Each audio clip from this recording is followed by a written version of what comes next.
शांति 4 जून 2023। मीठे प्यारे अव्यक्त बाप दादा के आज के मधुर महावाक्य। ओरिजिनल मुरली डेट 31 दिसंबर 1994। मुरली का शीर्षक है नए वर्ष को शुभ भावना गुण स्वरूप वर्ष के रूप में मनाओ। आज नवयुग रचता बाप दादा अपने नवयुग राज्य अधिकारी बच्चों को देख रहे हैं। नव वर्ष को देख अपना नवयुग याद आता है। नवयुग के आगे ये नव वर्ष कोई बड़ी बात नहीं।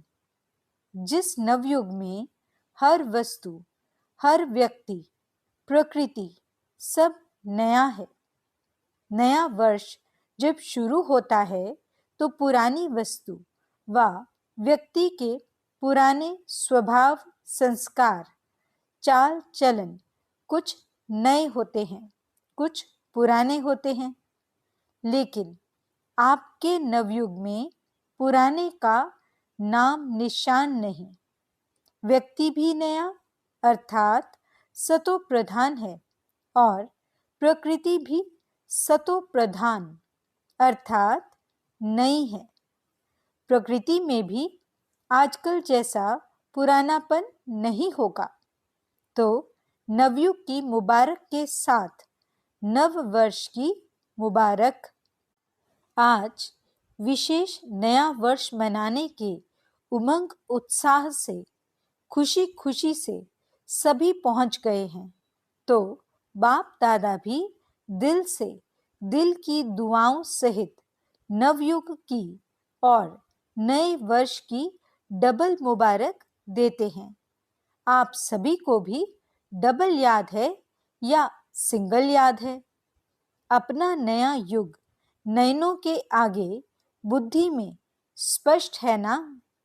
जैसे कहेंगे कल से नया वर्ष शुरू है, ऐसे ही कहेंगे कल नवयुग आया कि आया। इतना स्पष्ट है? नशा है। सभी नवयुग के राज्य अधिकारी हैं। सभी राजा बनेंगे तो प्रजा बनाई है। आप सब तो राजा हो, लेकिन राज्य किस पर करेंगे? अपने ऊपर। तो बाप दादा नवयुग और नया वर्ष डबल देख रहे हैं। कल की बात है ना? वो भी कल और ये भी कल की बात है। फिर नवयुग होगा ना? अपने नवयुग की ड्रेस यानी शरीर सामने दिखाई देती है। बस पुरानी ड्रेस छोड़ेंगे और नई ड्रेस धारण करेंगे तो वो ड्रेस अच्छी, चमकीली, सुंदर है ना? अभी तो देखो हर व्यक्ति में कोई न कोई नुक्स होगा। कोई की नाक टेढ़ी होगी, किसकी आंख टेढ़ी होगी, किसके होंठ ऐसे होंगे। और नवयुग में सब नंबर 1, हर कर्मेंद्रिय एक्यूरेट। तो ऐसी ड्रेस सामने खूंटी पर लगी हुई है ना? बस पहननी है। अपनी ड्रेस अच्छी पसंद है? देख रहे हो ना? बाप दादा सदैव जब हर एक बच्चे को देखते हैं तो क्या देखते हैं? एक तो हर एक के मस्तक की चमकती हुई मणि श्रेष्ठ आत्मा को देखते हैं और साथ साथ हर एक बच्चे के भाग्य की श्रेष्ठ लकीर को देखते हैं। हर एक का भाग्य कितना श्रेष्ठ है? सभी का भाग्य श्रेष्ठ है ना? किसका मध्यम भी है? सभी 1 हैं, सेकंड, थर्ड और आने वाले हैं। अच्छा है। दुनिया वाले कहते हैं आपके मुख में गुलाब और बाप दादा कहते हैं आपके मुख में गुलाब जामुन। गुलाब जामुन सबको बहुत अच्छा लगता है ना? गुलाब जामुन या मिठाई खाने के लिए ही बाप दादा ने हर गुरुवार भोग का रखा है। भोग में खुद भी खाते हो और बाप दादा को भी स्वीकार कराते हो। घर में बनाए नहीं बनाए, लेकिन गुरुवार को तो मीठा मिलेगा ना। और जब कभी खुशी का उत्सव होता है तो मुख ही मीठा कराते हैं। मीठा मुख अर्थात मीठा मुखड़ा। मुख मीठा तो सब करते हैं, लेकिन आप सबका मुख भी मीठा है तो मुखड़ा यानी फेस भी मीठा है या थोड़ा थोड़ा कड़वा भी है। अगर एक लकीर भी कड़वे की हो तो आज वर्ष को विदाई देने के साथ साथ इस थोड़े से कड़वेपन को भी विदाई दे देना। विदाई देना आता है कि पास में रखना अच्छा लगता है, या विदाई देकर फिर बुला लेंगे, फिर कहेंगे हम तो छोड़ना चाहते हैं लेकिन माया नहीं छोड़ती है। ऐसे तो नहीं कहेंगे कि हमने छोड़ दिया लेकिन माया आ गई। वहां जाकर फिर ऐसे पत्र लिखेंगे, विदाई तो सदा काल के लिए विदाई। विदाई देने का अर्थ ही है फिर आने नहीं देना, या कभी कभी आ जाए तो कोई हर्जा नहीं, क्योंकि पुराने संस्कार कईयों को बहुत अच्छे लगते हैं। आज कहेंगे कल से नहीं होगा और फिर परसों परवश हो जाएंगे तो उसको विदाई नहीं कहेंगे ना। तो विदाई देना भी सीखो। वर्ष को विदाई देना तो कॉमन बात है, लेकिन आप सबको अंश वंश सहित माया को विदाई देना है। अंश मात्र भी नहीं रहे। कई बच्चे कहते हैं 75% तो फर्क पड़ गया है और भी पड़ जाएगा, लेकिन माया अंश से वंश बहुत जल्दी पैदा करती है। 25% अंश मात्र भी रहा तो 25 से 50 तक भी बहुत जल्दी पहुंच सकता है। इसलिए अंश सहित समाप्त करना है। तो नए वर्ष में क्या करेंगे? पुराने वर्ष को विदाई देने के साथ साथ माया के अंश को भी विदाई देना, और विदाई के साथ बधाई भी देते हो ना। कल सभी एक दो को मिलेंगे तो कहेंगे नए वर्ष की मुबारक हो, बधाई हो। तो विदाई दो और विदाई के साथ साथ अपने को भी और दूसरों को भी सदा फरिश्ते स्वरूप की बधाई दो। है ही फरिश्ता, ऊपर से नीचे आए, अपना कार्य किया और उड़ा। फरिश्ते यही करते हैं ना। उड़ती कला की निशानी पंख दिखाए हैं।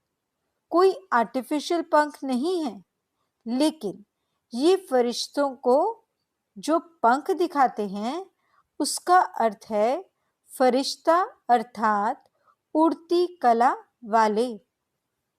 तो फरिश्ते स्वरूप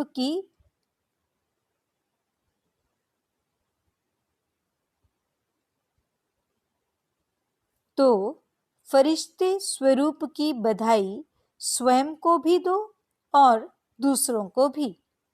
सदा फरिश्ते स्वरूप के स्मृति में भी रहो और दूसरे को भी उसी स्वरूप से देखो।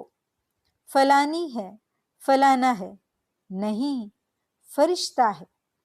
ये फरिश्ता संदेश देने के निमित्त है। समझा?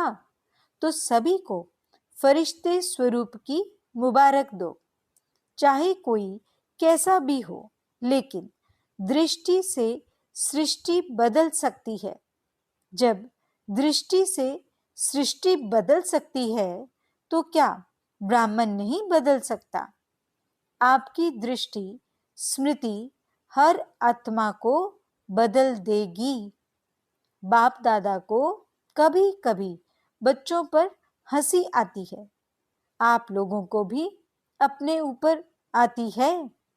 एक तरफ कहते हैं कि हम विश्व परिवर्तक हैं, विश्व कल्याणकारी हैं, और फिर विश्व परिवर्तक आकर कहता है कि ये मेरे से बदली नहीं होता। अपने प्रति भी कभी रूरिहान में कहते हैं, चाहते हैं ये नहीं करें, फिर भी कर लेते हैं। तो विश्व परिवर्तक और स्वयं के लिए ही कहे कि मैं चाहता हूं लेकिन कर नहीं पाता हूं, तो उसका टाइटल क्या होना चाहिए? उसको विश्व परिवर्तक कहना चाहिए या कमजोर कहना चाहिए?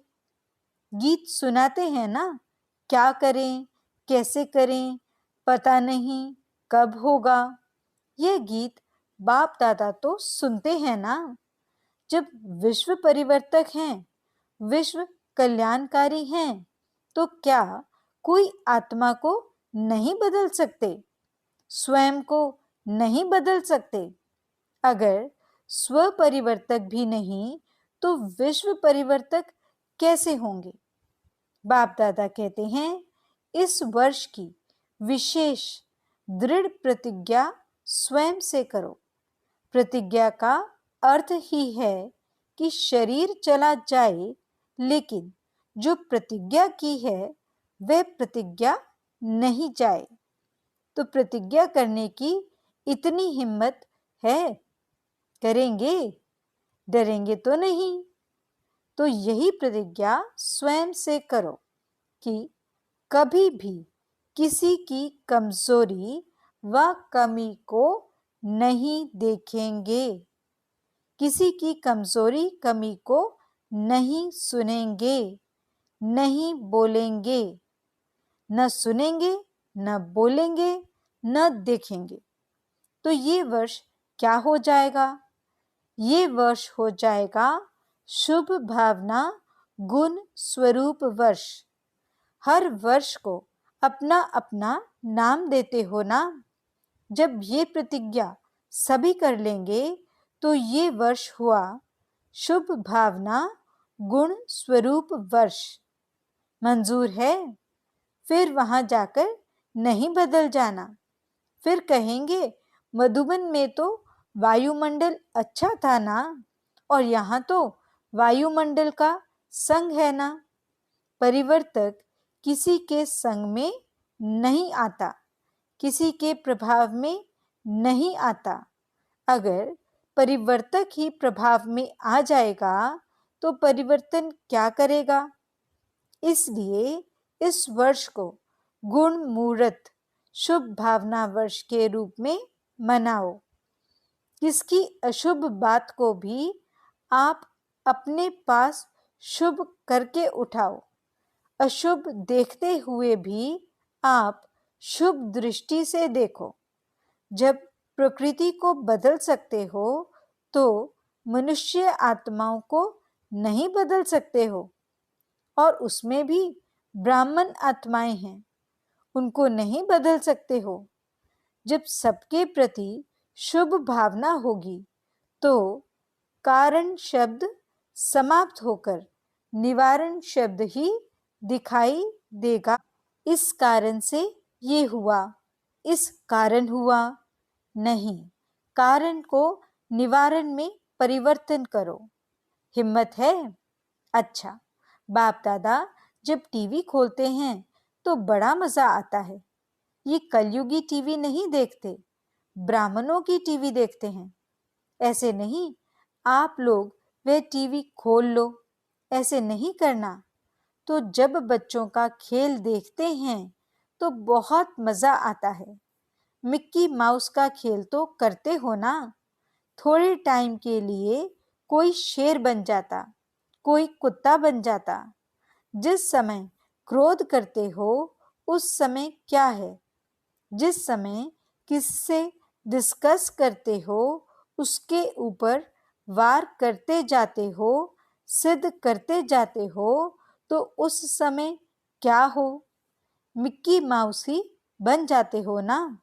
तो इस वर्ष मिक्की माउस नहीं बनना, फरिश्ता बनना। मिक्की माउस का खेल बहुत किया, तो ये वर्ष ऐसे शक्तिशाली वर्ष मनाना, क्योंकि समय तो समीप आना ही है।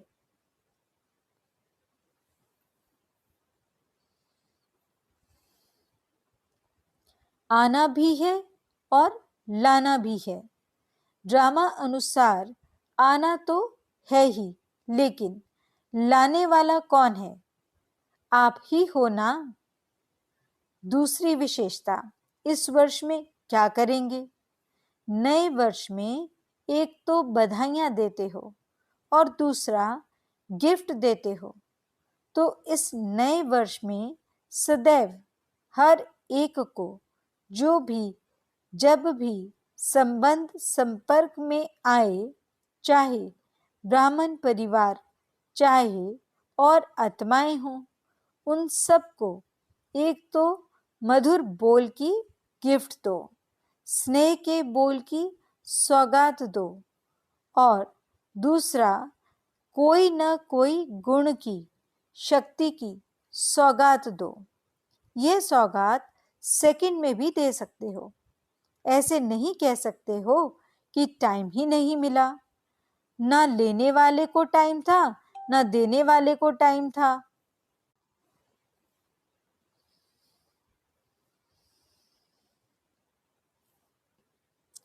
न लेने वाले को टाइम था, न देने वाले को टाइम था। लेकिन अगर अपनी श्रेष्ठ भावना, श्रेष्ठ कामना की वृत्ति है, तो सेकंड के संकल्प से, दृष्टि से, अपने दिल के मुस्कुराहट से सेकंड में भी किसी को बहुत कुछ दे सकते हो। जो भी आवे उसको गिफ्ट देनी है, खाली हाथ नहीं जावे। तो इतनी गिफ्ट आपके पास है कि 2 दिन देंगे तो खत्म हो जाएगी।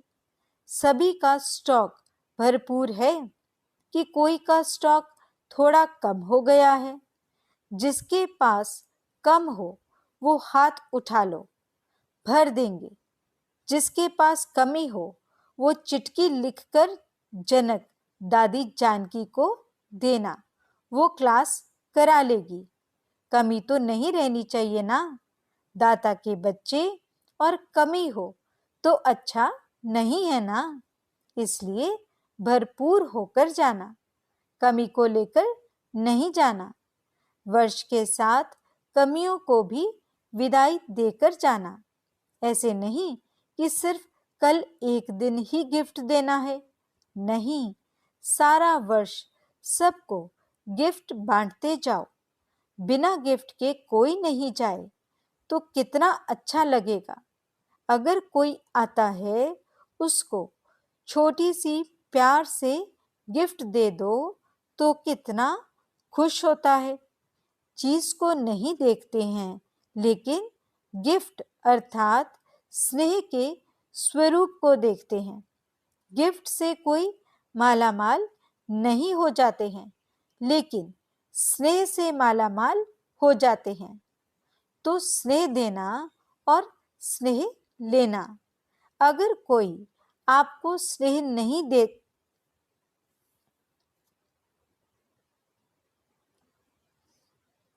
अगर कोई आपको स्नेह नहीं भी दे तो भी आप उनसे ले लेना।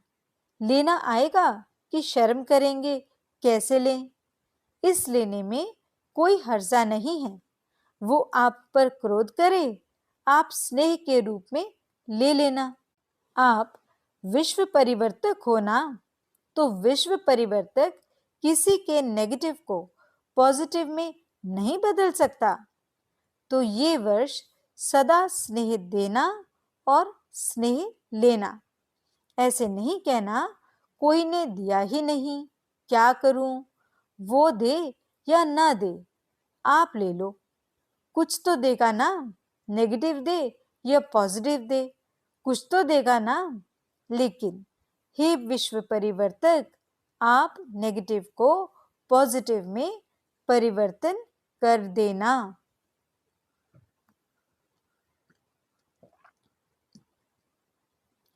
कर लेना। समझा?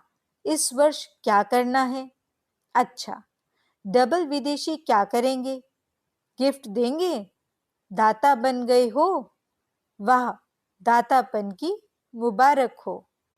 बाप दादा रोज बच्चों की एक बात देखते हैं। कौन सी? कि ये मैं और मेरा ये परेशान कर देता है। कभी मेरा आ जाता है, कभी मैं आ जाता है, जो बीच बीच में परेशान करता है। तो जब वर्ष परिवर्तन हो रहा है तो इस मैं और मेरे को भी परिवर्तन करो। शब्द भले मैं बोलो, लेकिन मैं कौन? ओरिजिनल मैं किसको कहते हैं? शरीर को या आत्मा को? मैं आत्मा हूं।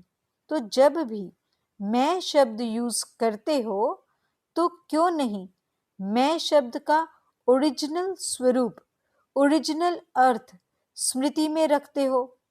और सारे दिन में कितने बार मैं शब्द यूज करते हो? करना ही पड़ता है ना। मेरा भी कई बार यूज करते हो और मैं भी कई बार यूज करते हो। तो जितने बार मैं शब्द यूज करते हो उतने बार अगर वास्तविक अर्थ से मैं स्मृति में लाओ तो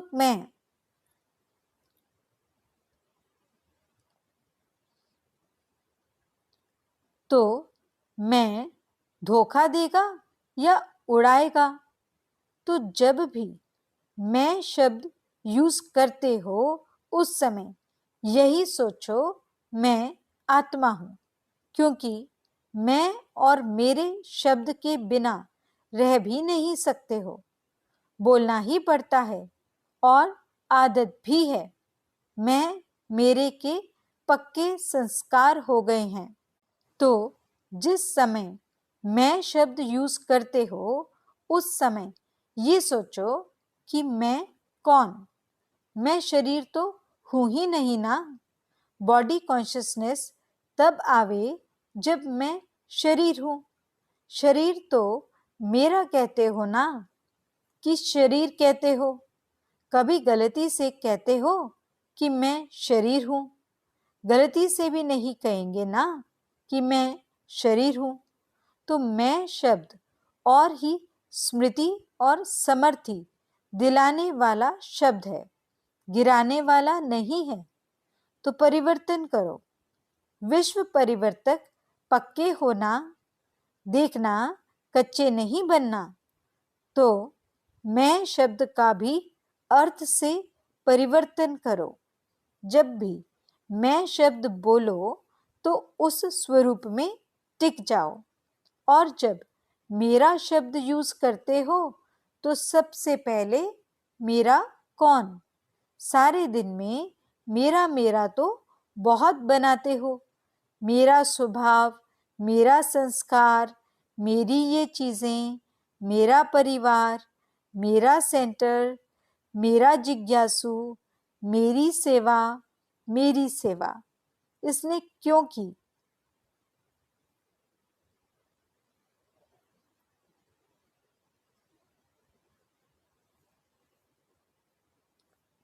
मेरी सेवा इसने क्यों की? ये कहते हो ना, खेल तो करते हो ना। तो जब मेरा शब्द बोलते हो तो मेरा कहने से पहले ये याद करो कि मेरा कौन? पहले मेरा बाबा याद करो, फिर मेरा, और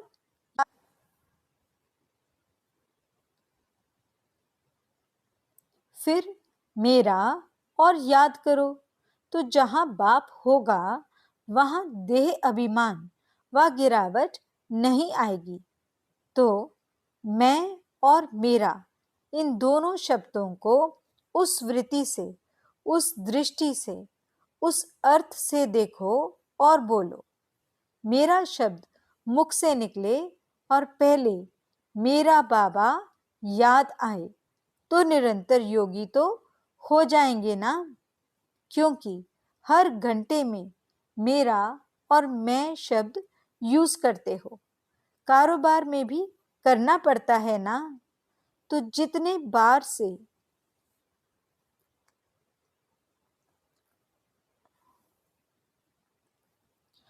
जितनी बार ये रिपीट करो, मुख से बोलो व मन से सोचो, मैं या मेरा, तो अर्थ का परिवर्तन करो। हद से बेहद में जाना है ना। जब बेहद सृष्टि की परिवर्तक आत्माएं हो तो हद में क्यों जाते हो? सिर्फ भारत परिवर्तक तो नहीं होना, या डबल विदेशी सिर्फ फॉरेन परिवर्तक तो नहीं होना, विश्व परिवर्तक हो। विश्व अर्थात बेहद विश्व परिवर्तक हैं, ये पक्का याद है ना। तो ऑटोमेटिकली निरंतर योगी सहज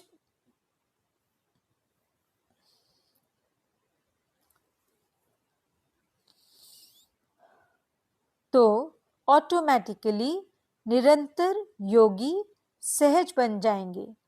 मेहनत नहीं करनी पड़ेगी, क्योंकि भाव और भावना बदल जाएगी। अच्छा, चारों ओर के नवयुग के राज्य अधिकारी श्रेष्ठ आत्माओं को सदा स्व परिवर्तन और विश्व परिवर्तन के निमित्त विशेष आत्माओं को सदा पुरुषार्थ में नवीनता श्रेष्ठता लाने वाले सर्व स्नेही आत्माओं को सदा बाप का नाम प्रत्यक्ष करने वाले सपूत आत्माओं को सदा मेरा और मैं को यथार्थ भाव और अर्थ में लाने वाली सहज योगी आत्माओं को बाप दादा का याद प्यार और नमस्ते। हम रूहानी बच्चों की रूहानी बाप दादा को दिल व जान सिकवा प्रेम से नमस्ते नमस्ते नमस्ते जी। गुड मॉर्निंग बाबा, शुक्रिया बाबा। वरदान: आगे पीछे सोच समझकर हर कार्य करने वाले ज्ञानी तू आत्मा त्रिकालदर्शी भव। जो बच्चे त्रिकालदर्शी अर्थात तीनों कालों का ज्ञान बुद्धि में रख आगे पीछे सोच समझकर कर्म करते हैं, उन्हें हर कर्म में सफलता मिलती है। ऐसे नहीं बहुत बिजी था, इसलिए जो काम सामने आया वह करना शुरू कर दिया। नहीं, कोई भी कर्म करने के पहले ये आदत पड़ जाए कि पहले तीनों काल सोचना है। त्रिकालदर्शी स्थिति में स्थित होकर कर्म करो तो कोई भी कार्य व्यर्थ व साधारण नहीं होगा। स्लोगन: अपने संतुष्ट और खुशनुमा जीवन से सेवा करो, तब कहेंगे सच्चे सेवाधारी। अच्छा, ओम शांति।